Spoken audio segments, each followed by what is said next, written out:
In the months ahead, the powers that be have to figure out how to facilitate the sale of legalized marijuana in Canada. This is what happens when you have a prime minister who speaks first and thinks later. But lo and behold, it looks like the marijuana retailing debate has been settled, at least when it comes to Ontario.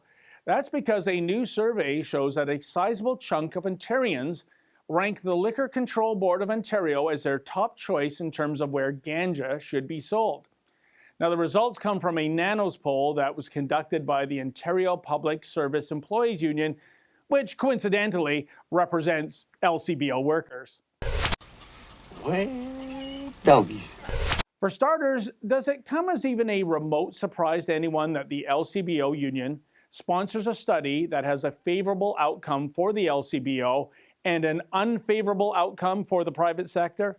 By the way, the results were hardly a bases-loaded home run for OPSEU.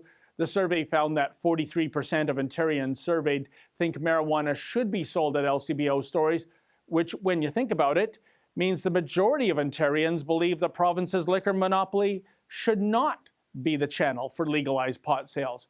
Nevertheless, OPSEU is championing this poll, yet the rationale being used for their jubilation is enough to make one run for the liquor cabinet. For example, in media reports, Denise Davis, the chair of OPSEU's Liquor Board Employees Division, says the LCBO system works when it comes to so-called social responsibility. Quote, "We have procedures in place to ensure that alcohol doesn't end up in the hands of children.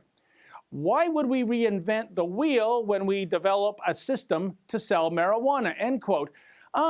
I think maybe you should reinvent the wheel if the wheel in question keeps flying off the axle.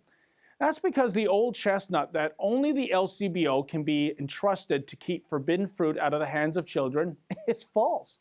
On several occasions, I've tried to get data from the LCBO in terms of how many of its employees were suspended or fired for selling booze to minors.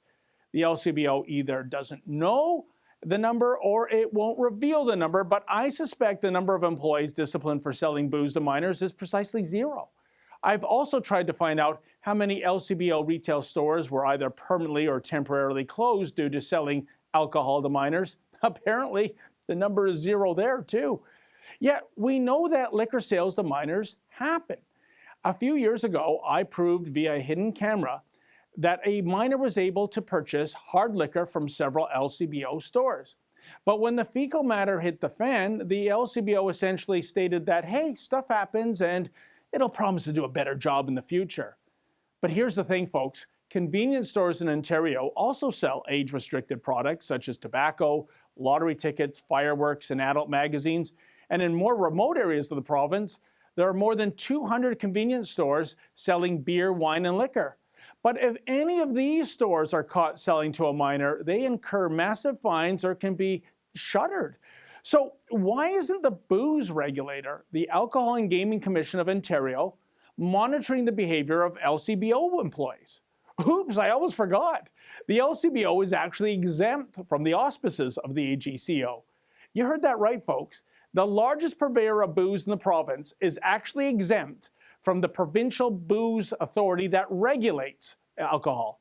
And if that doesn't convince you that the LCBO selling pot is a bad idea, maybe this will. Premier Kathleen Wynne has long supported the idea of selling marijuana via LCBO stores. I rest my case.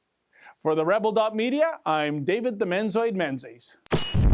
Thanks for watching. Click here to never miss a Rebel update. Want even more of the Rebel? Well, click here to become a premium member.